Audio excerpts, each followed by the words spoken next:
Today on the channel, we're going to be taking a look at this Civilization Industrial Times vintage car, codename K500 MOC. This is, a Mercedes-looking classic Great Gatsby-esque vehicle. This is produced by JMBricklayer. I've already reviewed one of their sets in the past on this channel, and I was quite impressed with the quality of the bricks overall. Piece count on this is 868.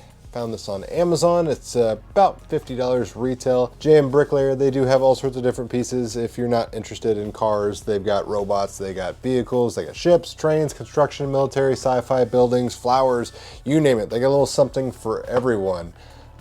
Packaging, pretty run-of-the-mill, straightforward. You got your little glam shot on the sides and then your front shot of the product. So let's go ahead and get this unboxed and start building this set, shall we?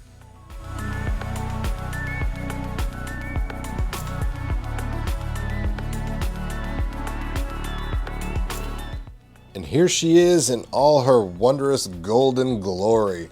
It's an absolutely amazing looking vehicle. But like I said, based off the old Mercedes touring car from 1934 to 1936, this thing just screams opulence and decadence. I mean, this is a beautiful, beautiful machine.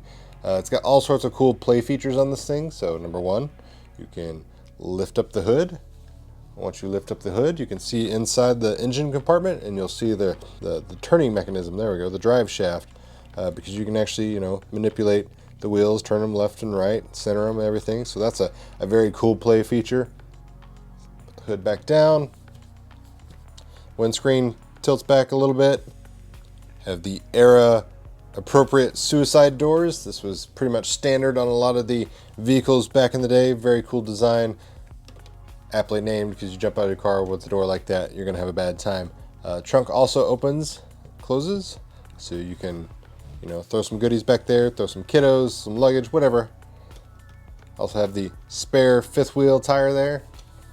Inside the cockpit, you see nice, bright, shiny golden trim. Again, steering wheel does function and moves, which is a great feature. Everything on this, just like the trim package, everything, that bright shiny gold plating on all the pieces is phenomenal. And look at that front end. I mean, we're talking gold galore. All sorts of beautiful plating on that front grille. I will note that there was a couple of pieces you can see here where the plating on the pieces didn't actually cover it all the way. I'm not sure how they did the process with, covering up the standard pieces with the gold on here, but there's some underspray where it looks like it didn't cover all the pieces. For the most part, that wasn't the majority of the case. I'd say 95% of the golden trim pieces were all fully covered, but there was a couple that I saw that didn't get fully covered, so they have a little bit of a silver sheen to them, but from the front, they look phenomenal. It's very glossy. This will show up and have all sorts of fingerprints and smudges the moment you touch these gold trim pieces, so if you're after something like this, keep that in mind. For display purposes, you'll want to wipe it down before you finish displaying it off. But I mean, this thing looks absolutely phenomenal. Great piece for a car collector. As far as assembly and everything went together great. The instructions were easy to follow, easy to read. No missing pieces, no pieces that didn't snap together. So everything as designed worked exactly how I expected it to. Let's go ahead and measure this, see how big this bad boy is. So right at about 11.5 inches wide and almost 4 inches tall. So if you're looking to put this on a shelf, on a desk or something like that, keep that in mind. It will take up some real estate because it is a lengthy vehicle. Not really appropriate to scale for your standard Lego minifigures.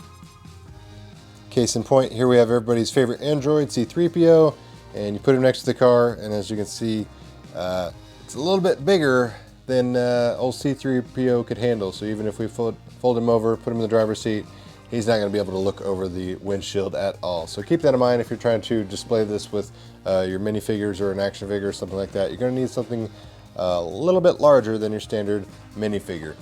Overall though, gotta say I'm impressed. This is the second JMBricklayer piece that I put together, and I have no qualms or issues with it whatsoever, and I would not be, shy to buy a new one. So I'll have to go on their website and see if they have something else that tickles my fancy. If you're interested in picking up this beautiful machine, I'll put a product link down in the video description box below, as well as any active coupon codes I can find to get that price down for you. And if you enjoyed the video, make sure you hit that like button, share this video with your friends if you found the information helpful, and as always, thanks for watching, guys. It really means a lot.